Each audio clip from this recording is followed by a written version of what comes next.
Hey up everyone, Magpie Gaming here. I hope you're all doing well. So in this video I'm just going to give you a quick update on some of the latest news for Escape from Tarkov. There's been a few things come out this week that are worth talking about, but on their own they're not really worth making a video for, but they've come out in quite a short space of time, so I can clump them all together and make a video about it. So first off, we're going to go into these new crafts that have been made available through the hideout, and we was told when we'd get 12.6 that there'd be new craft things that we could do in the hideout, but we wasn't sure what there was. 12.6 came out and it wasn't included straight away, but they had said that they was on the way, and today they have added them into the game. So first of all, in the lavatory you can now craft bandages, the modular 3M armor, the Tarzan M22 vest, the 60 round 6L31 magazines, that's the 60 round magazines for the AK-47, and the Scav backpack. You can now create morphine in the med station, and on the workbench you can create M856A1 ammo.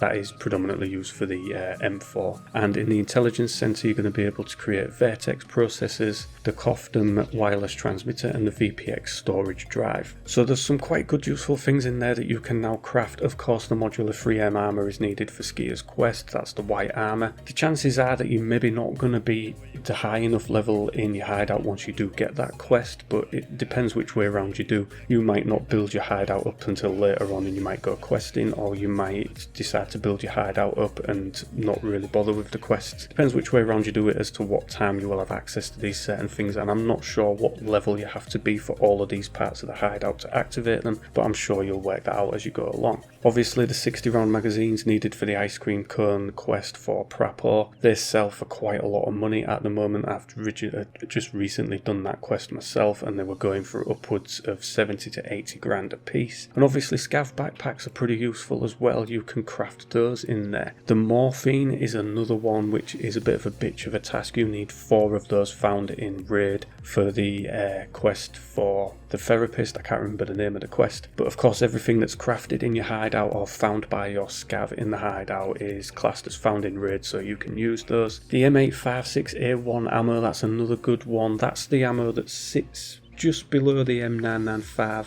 in terms of penetration. It does more damage than 995, a little bit more, but it's about 1 armor class less in penetration. But this was the ammo that people started to turn to in the previous wipe once M995 just got ridiculously expensive, so you can now create that in there. And obviously the other things, the VPX storage drive, the COFDM wireless transmitter, and the VXX processor, all things that you need for various quests and the things that you need to do, you can now craft all of those in the hideout. So there's definitely a more focused look on doing things in the hideout now, you know, not just having to go in raid and find them. You can now craft some of the things that you need. I think especially the morphine will be one that will be a big boost to people. Next up, we had a post a few days ago, and that was about the number of cheats that had been banned in the game. They put out a post on the official Escape from Tarkov forum saying that BattleEye had banned almost 10,000 cheaters. That was since the patch was initiated, so I think there's obviously been something placed in the patch that has allowed them to detect a certain type of cheat or cheats, and they've been able to do a massive ban wave. They've said that going forward any ban waves that are done from BattleEye will be reported by them via their social media, so Facebook, Twitter, etc. And I think since they put this post out there's been 2 or 3 more tweets from them, and each one's included roughly 1,000 to 1,300 bans that have been added, so I think we're looking at close to 14, maybe 15,000 people banned in the last week, which has got to be good for us as gamers, but it does show, you know, the kind of problem that there is with the game at the moment in terms of cheats. But hopefully some of the things that have been done within the game will sort of start to stop that. I mean, you're not going to stop cheats, but it will fight back towards them and maybe just lower the amount of cheating people that are out there. The next one, and this was on the same post, and that was the ping limit. There are a lot of people complaining about the ping limit, and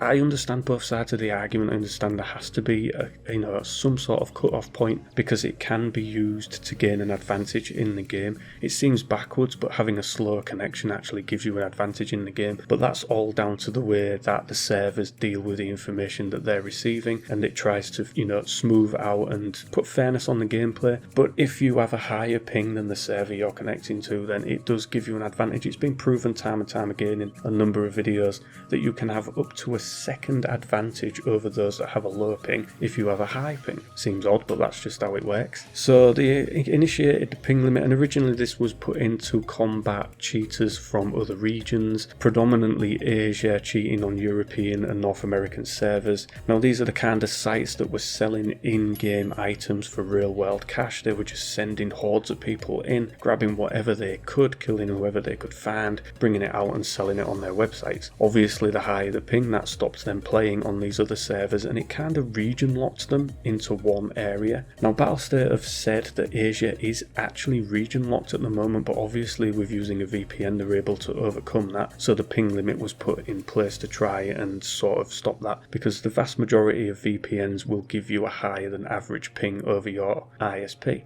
So now they want to lower the ping limit. It started, I think, at 180, or it is at 180 right now. They plan to lower it to maybe 160, 150. A lot of people are complaining, and like I say, I understand both sides of the argument, but I am on the side of the players here. There are going to be a lot of players that are going to be unable to play with friends in different regions. There are a lot of people that do this. We see a lot of streamers do collaborations with each other. Obviously some of them are not going to be able to do it anymore because they're just going to get kicked by the ping all of the time. So I think they should ease off on the ping. I think they should maybe raise it a little bit, maybe do it at a flat 200. I don't know, I just think that it's going to stop a lot of people playing with friends. It's going to put a lot of people off bothering with the game if they're unable to play with people in their squad. So yeah, I think that's definitely something that BSG need to review and probably have a closer look at. As I say, lowering it, I don't agree with that one myself, but that's just my opinion. Let me know in the comment section down below what you think about that. And then we have this image which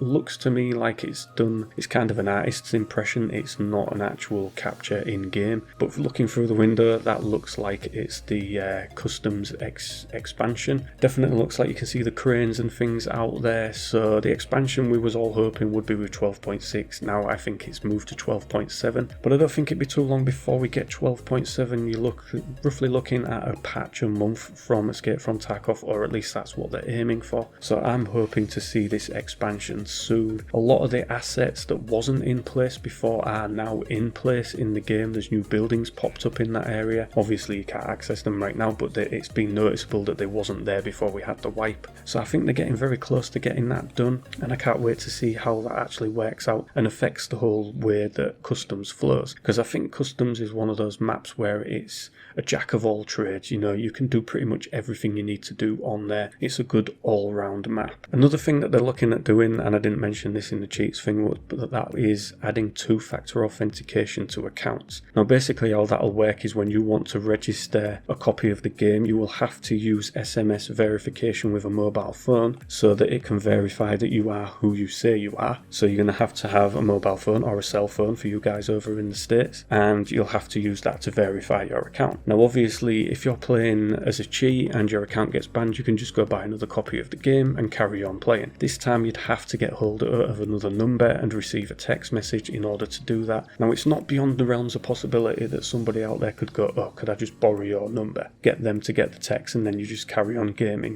They'd probably have brothers and sisters and mothers and fathers will be able to lend them the number to do it, but eventually you're going to work your way through all of these friends that will lend you their number, or family that will lend you their number, and then you're going to be stuck. Now I know there are services that will allow you to register a number online and receive a text message through that without actually having to have the SIM card and the phone, but I think it would put a lot of the softer cheaters off doing it. And I think it's only a good thing. Recently Call of Duty brought it in and it's managed to quell the numbers of cheats on Warzone, so hopefully it's something that they'll bring in with Escape from Tarkov. I am all for that one. And that is pretty much it for this video, ladies and gents. As I have said in previous videos, I'm currently working my way through the tasks. I will be doing updated quest videos as and when I need to do them. I've already issued quite a few Sanitary Standards Part 1 and 2, There's a couple of others that I've done as well, I can't remember off the top of my head. But obviously the quest specifics have changed, so the amount that you need to get, whether it's found in raid or not, and the rewards, some of them have changed on quite a lot of the quest videos that I've already got up. So if you are using the quest videos, do look in the description to see if I've put a little disclaimer in. So for instance,